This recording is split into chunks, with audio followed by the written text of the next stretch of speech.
Welcome to Millstrip Minutes. I'm Nick.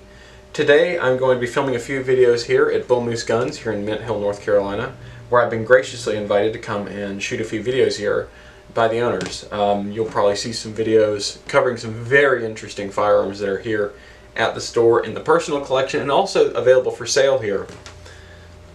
This rifle in particular actually is available for sale.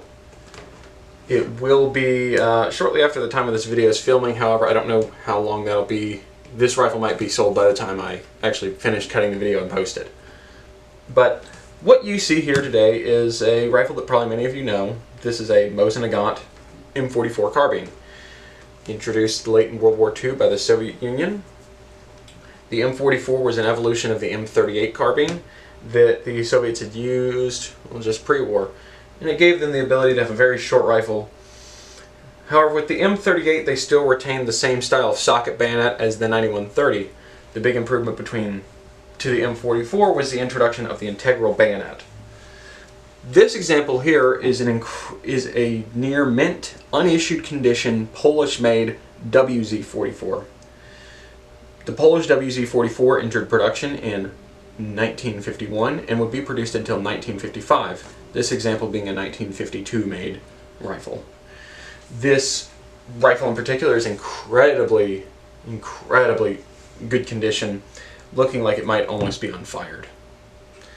Something to note of this rifle in particular that is telling of a certain generation of the Polish-made WZ-44 was that from 1951 until 1954, all of their rifles had these early World War II style escutcheons in the stock, which is that in the rear escutcheon, it doesn't even have a metal escutcheon pressed in, it's just a hole drilled for you to run your sling through.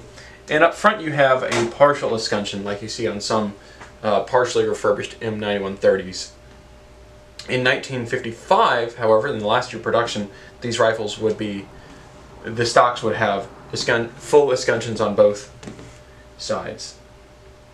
Something else to note that I have yet to see on an M44, granted I haven't seen too many, is the cleaning rod here. Most of the time the ones that I've seen are blued. This one is in the white. I don't have enough experience handling, say, Romanian M44s or Hungarian M44s, but after handling Chinese and Soviet M44s, I have yet to see a in the white clearing rod. I'll bring you over here a little bit closer so we can take a look at the rifle in a little bit more detail, and I can tell you a little bit more about it.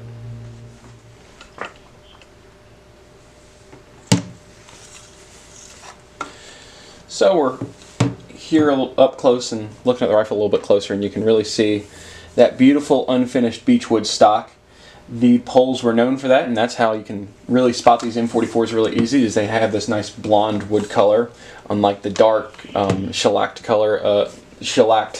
stocks you see on Soviet-built 9130s and M44s, and the dark, I don't even know what to call it, but I like to say balsa wood of Chinese Type 53s. I don't know if you've ever handled them before, but it's quite soft and it's easy to dent and ding the wood on Chinese-made SKSs and Type 53s. They both have a very soft wood. But if you look, it might not show up on camera very well, but it has an incredibly deep, dark blue. The story that I had heard floating around, and this may just be conjecture and FUD lore at this point, as to why you see so many Polish Mosins in such good condition, however this is the best one I've ever seen, is I had heard that the Poles were allowed to make rifles, but however once they were delivered to armories, the Soviets would keep a pretty tight grip on who was allowed to access them and who wasn't. So many rifles would sit their entire lifespan on the racks in the armory, not being allowed to be issued. Many were, and then many were also would be continually reissued. So it became, you'd get you get WZ-44s in either two conditions, which was beat to absolute death or in near mint condition with very light handling marks. This one is incredibly clean, as best I can put it. The bayonet's been opened maybe a handful of times. You see a couple of drag marks across right there. They're still cosmoline in the bayonet. This rifle was imported by what looks to be Century Arms. I'll show you that up close here. It has a tiny little import mark right there. Back when import marks were small and out of the way. I'm really happy to see that they're kind of moving that direction again, where the ATF is allowing them to put import marks in unobtrusive locations. It really is nice for old collector rifles like this.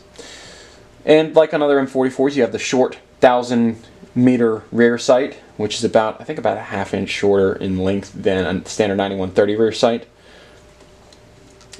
But overall, that is the Polish WZ-44 here at Bull Moose Guns. This rifle will be available the day after Labor Day, I believe. It's really clean and just really impressive as to how pretty and how just beautiful this thing is. And it is by far the nicest looking Mosin Nagant that I've ever at least laid my hands on.